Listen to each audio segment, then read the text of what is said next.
Silverized Society.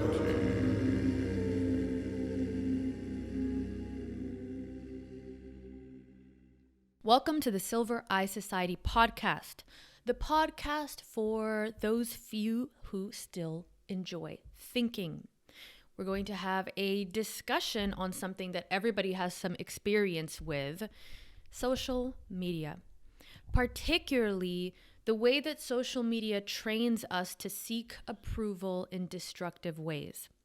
So, in this peasant radio episode, this special edition of the Silver Eye Society, it is me, your host, Salome Siboney, the brains and the beauty behind the podcast, and the bronze behind the podcast. I don't know what to attribute to Justin A.W. Blair, co-host of the Silver Eye Society. I'm an expert in making social media destroy itself as opposed to destroy me. Thank you for being here. I can't wait for this discussion. And yes, I do consider myself the mental brawn of the podcast. That's fair. And yes, you do use social media in a way that I actually recommend people check that out. Your Instagram specifically, because you don't use anything else. It's very like schizo posting. It's very all over the place, but it's authentic. And that's what we want to reward, right? Some authenticity. That's what I think social media today does the opposite of. I think it gives you rewards, but it gives you rewards in random directions, and often in directions that are destructive. So we've seen the phenomenon of women posting that a man blinked his eyes at them in the gym and that becoming a thing. And so when things blow up on social media, it doesn't matter if they're negative or positive. What matters is, do you get attention for it? Do you get interactions for it? That's enough to incentivize people to go out into the world seeking scenarios they can pass off as drama that is going to fuel some outrage and retweets and all of that online. So I think that we're in a weird time where instead of being incentivized by the outside world or by systems in our society that are actually beneficial, like wanting to achieve excellence in your field, wanting to do something record-breaking, wanting to help people, these old, traditional, long-forgotten things that were once considered worth pursuing, we're pursuing like a secondary metric of success, which is attention. That's what it is on social media. It's attention. And in some ways, humans have always been seeking attention. But in this particular medium, social media, it seems to kind of drive people crazy in their pursuit of attention, to the point that it makes people their worst selves. It's like you become these sad, fading versions of yourself that are just seeking another hit of attention. And so I don't know about where our society is going when, especially younger people that grow up with social media, they grow up entwined with this incentive to seek attention from faceless audiences who, at most, what people get sometimes from these big events that happen on social media, it's like a momentary form of entertainment. Yeah, you might have a video with 1 million hits and it's just like someone falling off a bridge or something. So it's not quality, it's just attention for attention's sake that people seek on social media a lot. And look, there's a lot of controversy with this that we can tie it into, where you have people like Matt Walsh, who recently got into a lot of hot water for going hardcore rant about I don't even know who this person is, Dylan Mulvaney, the person that's famous for being intensely trans, I guess. I don't know what, they have like a it's like a trans influencer. I don't even know what they do besides like be really trans. There's another example of someone that's probably doing something solely for attention in this case. But could you make the same criticism of Matt Walsh, that he's been incentivized to be as extreme and as heated in his rhetoric as possible in pursuit of an audience's attention? So I don't know. I think we're being incentivized in ways that actually make us way lesser beings. First thing I guess I'll respond to is your observation that my use of Instagram seems like schizo posting. And so I want to actually get into that because I am a person who paints, I'm a person who writes, I'm a person who thinks, I'm a person who observes reality. What I am not is a brand, and what I am not is good at branding. And you think, when you look at me, you think it's schizophrenic because what you're seeing is someone who's actually just an interested person who's interested in the world and picks out different things they're interested at a particular time and has a really poor sense of graphic design. And also I'm a male, so of course I don't care about presentation as much about that stuff. So your entire, you lay the trap by thinking of things that way. I'm actually just a person. I'm not a brand. And so you see that as schizo, but that's because I don't like coordinate the colors of my Instagram or whatever it is, or have logos or this or that. You're right. I think that's an issue. Now, granted, my interests do range so broadly, and I do have a certain way of communicating and writing that I know can be opaque to a lot of people, and I accept that. Secondly, I think if you think that Matt Walsh is an extremist, you simply don't understand a lot of different, you don't understand much. I don't think that Matt Walsh is an extremist at all. So I heard about that, but I didn't watch any of it because it doesn't concern me, because it's gone tomorrow. And so that's my way of dealing with all this. I just don't think about the ephemeral. I don't spend a lot of time on it. That's how I deal with it. I think that we're incentivized to pay attention to the ephemeral. And that's my criticism of Walsh. I actually don't care that much either. It's not really that important to me how other people choose to couch their message. Couch? Is that right? Seems sure. Cool. Okay. If you want to be extreme, I'm saying in the rhetoric, not like he's an extremist. That's crazy. He's just conservative and intense. I guess intense is an equally appropriate word for what I'm trying to convey. Because he was like mean. This is the whole thing. It's like he's mean.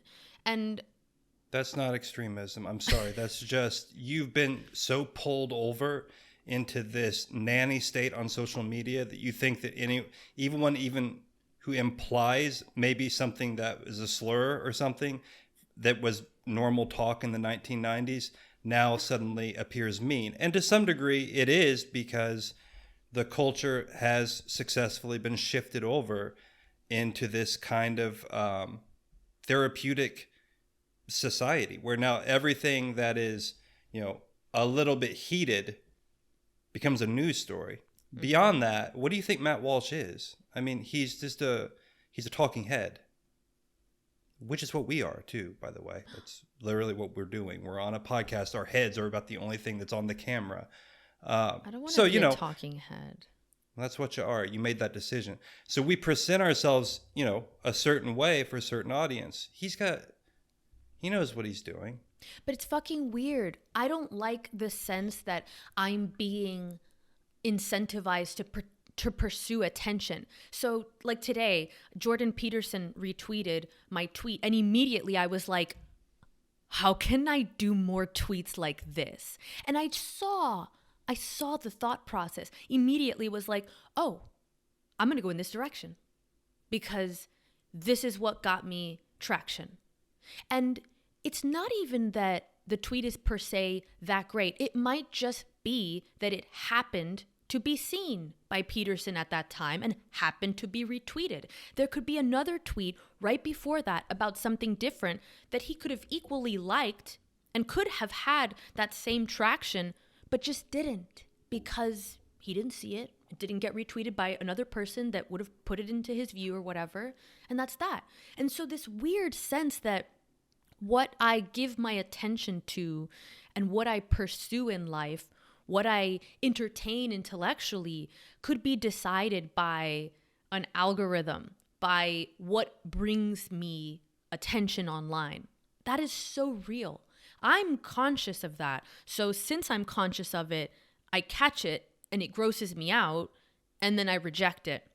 But there's a lot of people that are probably not catching it, probably not grossed out by it, and are probably having their lives, attention, their thought processes dictated by what's getting them traction online. Well, respectfully, one of the reasons we're doing this podcast about this subject is because of that event, which you just said you're conscious of and you understand. So there is no escape. I mean... No, you have to be discerning is what it is. I think that there's a middle ground, right? Where I notice what people resonate with. I notice what gets me traction and attention. But then I have to review and say, do I actually want to go further into this just because it's got me attention? Do I want this to be my brand? You're a free man because you're not a brand. I think that we're so far, and by we're, I mean all of us, are so far deep into this new world that we can't even understand. And you know what I always try to do in my segments, such as Word of the Podcast, is I try to examine language and see what it says about where we're at. So in what you just said, you use the word brand, you use the word resonate, and you use the word traction. Now, those aren't words that people actually, real human beings, use when they speak to each other like human beings. So what has happened is that the vocabulary of the social media sphere, and to a lesser extent, the kind of vocabulary of the marketing and corporate world has implanted itself in your mind, which goes to another thing which we're talking about, which is how we do this podcast. Because you said, and I think correctly, we don't want to just do the podcast where we're ranting and shouting and all that kind of stuff. Now, we do that for fun a lot of times, and we have our episodes where we do that. They're more laid back or whatever. But there's something about that system of control that is over us because we constantly have to think about what we're doing on this platform. I'll give you another example from what's happening right now. You said earlier the word fuck. So you swore. In my mind, when I heard that, I immediately knew that the YouTube algorithm picks up on curse words within X amount of minutes of a podcast and then will demonetize the podcast. Now, we're not monetized anyway, so it doesn't matter. But do you see how deep everyone is into this system? Fuck. And so what I think that it requires, and sometimes where I've wanted to be more outrageous and ranting and using language that's really harsh, it's not so much, it can be a kind of antidote to this whole system of control that feels like it's built up around it. And yes, it can be, sometimes it's not useful. Sometimes it goes to the other extreme too, right? But I see the rage as a useful tool to kind of break out of that cage on occasion. I know what you mean. I know what you mean completely. And I agree that you have to draw the line in the sand to a certain degree. I'm not going to stop fucking cursing, period. That would be insane to me, that my normal everyday speech has to be sanitized for a public YouTube video platform for adults. This is nerdy. But that's reality. This is nerd shit. And so you just said it's insane, but that is the reality, and the consequences are the consequences. Yeah. So we'll make the choices, right? Yeah, but this is what I mean, is that I get that pushback of it. But then you risk going to the other extreme where you become controlled in the reverse, which is they move left, you move right. And so when you end up being so knee-jerk contrarian, where the attempts to control you actually push you to always do the opposite almost automatically, it's like you're just as controlled, but it's this indirect method of control. And to me, I don't like the feeling that anything is making me choose what I choose. I don't want to curse just because I know I'm not supposed to on YouTube. I curse because I enjoy cursing. This is how I speak. It's actually how I choose to speak. Now, of course, there's many influences beyond that. I can't get into every single influence and reject everything that influences me in the world, but I sure as hell can try to reject such a perverse and vapid influence as YouTube, as an algorithm. No, you can't, because we use it. But we reject it nonetheless, and you can tell because our podcast is so unsuccessful. And that may be true. Ah, yes. Yeah, I don't know, man. I don't like that. I think it also messes up your art, too. If you're... Oh, you know what I was thinking today? Naming articles, naming essays, naming everything. The way that we name things changed so much when we had to take into consideration how it would rank in the search results. That just sucked the artistry out of titles. Because now, instead of beautiful, poetic, eccentric titles, it's 10 ways you can use this to get your way. 5 ways to do this. The thing that you need to know today. It's all clickbaity titles, and it works. It works, but it's so boring. I rebel against this. I rebel against it too. When I title my essays on my newsletter, I don't think of them in terms of how they'll rank online whatsoever. I do think in terms of, well, what would someone be somewhat intrigued by?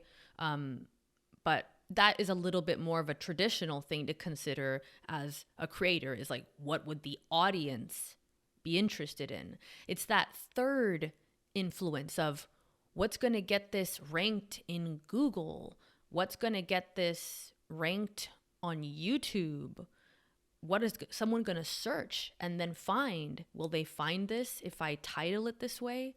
Those things it adds more marketing than artistry to what you do. And yeah, if you're trying to write listicles, then great, this is your golden moment. But if you're trying to write, beautiful, creative poems, you don't want to title them so that they rank in Google. You use Substack, right? Yeah. So here's another example of how what you said makes sense, but there's another layer to this that just kind of makes it, well, put it in perspective. From my understanding, Google downranks Substack in their search results. So what you do doesn't matter, is what I'm trying to get. There's levels of control that have been put into place for various different reasons. We don't have the time to go into each of those reasons, and they vary. That makes what you do inconsequential. So Substack actually, because, spoiler alert, I may be coming to Substack soon. They have a team now, I guess, recently they put into place to try to work on search engine optimization for authors and for their website. So, also on the idea of 10 ways to make your home cozy this Thanksgiving season or whatever, it doesn't matter what the title of that is.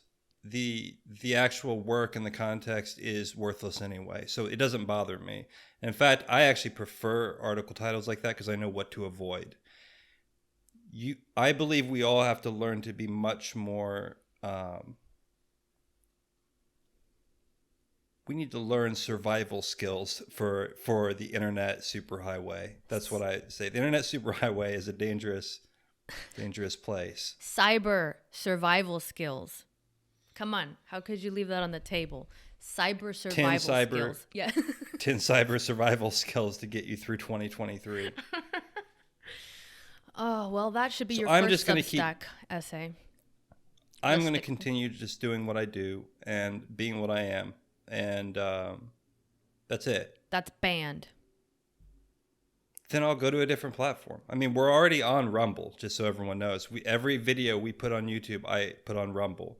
Maybe I'm going to start putting on Odyssey. I don't know. Odyssey is being like investigated by the SEC, so I'm not sure how that's working out. But I may do that too. And every episode is backed up on external hard drives in case we get deleted someday. I mean, I think. Well, this isn't a rant about YouTube. I maybe I'm off topic a little bit. I don't want to get off topic, and I want to make sure that I adhere. I know that let's a little behind the scenes also, right? Look at how we control ourselves. When we decided to do this episode, you said I'm going to set a timer in front of me so that we can like be more controlled, which is a reasonable thing to do. And I always like to give the people the behind the scenes, of what's happening here. And you're like, we need to structure this better, which you're not wrong because we interrupt each other a lot because we're on Zoom. But we need to time this and regiment this and all that kind of stuff. We live in a cage. We live in a cyber cage. Oh boy. It is true. It is true. I mean, there are certain limitations that are worth considering because they're for your creative benefit. They're even when you write, when you make art, you do work within certain limitations. It's just you have to think about what those limitations are and if they're for the betterment of the art or if they're just some tyrannical, terrible invention that someone else thinks is noble and they're enforcing on you that ultimately doesn't make what you're doing better, just makes someone else feel better about what they're doing. And censoring our podcast, controlling us with an algorithm, I reject it. But whoever needs to hear that advice is already lost as an artist. Well, yeah. So if you need to hear the advice, don't worry about what other people think, then you should just write listicles. That's more up your alley. Once you've already made that, once you've already mentally gone into that state, and I feel sorry for people that are younger than me like you because you've actually gotten the brunt of this a lot more than I did. I still lived in the halcyon days of the 90s where this wasn't as much of an issue. And it really wasn't. No, definitely. But I understand. I understand people, why they do that, why they think that way. I'm not immune to it, but I am a lot more immune to it. Because I've also, especially in writing, I've had the experience of writing short stories and having people write me back, editors, and say, I actually really like this story, but there's no way I can publish it. Why? I think maybe that's for another. I mean, I write. I've spent a lot of time writing horror stories and science fiction stories, and there was a particular story that I wrote that was extraordinarily. It was a dark story, and it fit well, but Oh. But no. it never occurred to me. Like there was no sense to me of being like, well, let me rewrite it to make it palatable or whatever. No, that's whack. I mean, that has also always been a facet of creative work to a certain degree. Publishers, whatever, even before the internet existed. It's just we're in a new era of that where, as opposed to once upon a time, perhaps in the most charitable description, a publisher's intention in sending back their feedback to you was that they thought it would make the piece better. Now, all the feedback we're getting in how you should be online, how you should speak, how you should write is mostly to be inclusive or to be palatable to some other audience outside or to just not cause controversy. And these influences are not for the betterment of what you create. And, to tie up here with the point on attention, I think also chasing attention online has the same effect where, yeah, there's a lot of things that you can make that will get you plenty of attention, but are they good? No.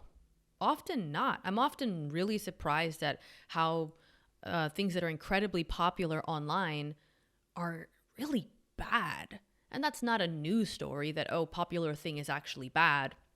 But I think more people are subjected to the very powerful influence of chasing attention now that so many more people are online. I mean, especially for younger people, these kids on TikTok, I can't imagine what it would have been like for me to grow up with such a powerful and personal influence to seek something that teenagers are already naturally obsessed with, which is acceptance and popularity. But now to seek it from faceless groups of infinite numbers online, and for the worst reasons, for things like getting really offended or being extremely cynical or doing like stupid pranks or whatever it is, or just having the most unhinged takes, having emotional breakdowns online, all of these things that are really undesirable in the real world and destructive for the individual are incentivized online. But it's this terrible parasitic relationship where, yeah, you're getting this short-term attention, but in the long term, it's actually not leading you anywhere better. And so, reject the attention economy. Be free to do what you actually want to do, what is interesting to you.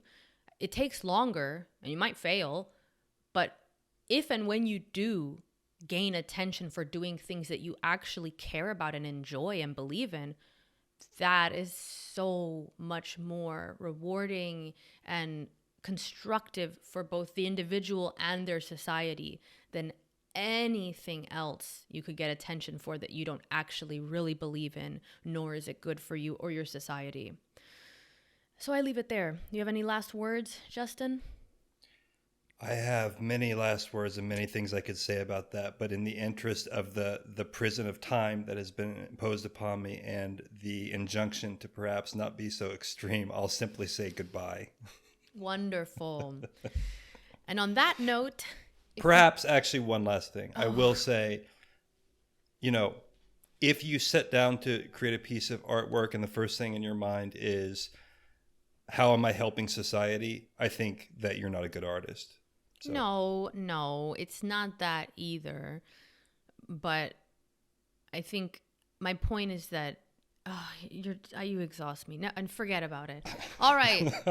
If you'd like to give your attention to us, please subscribe, leave us a comment with your thoughts on this attention economy and how social media is incentivizing us to seek attention in ways that are actually really bad for us and everyone else around us.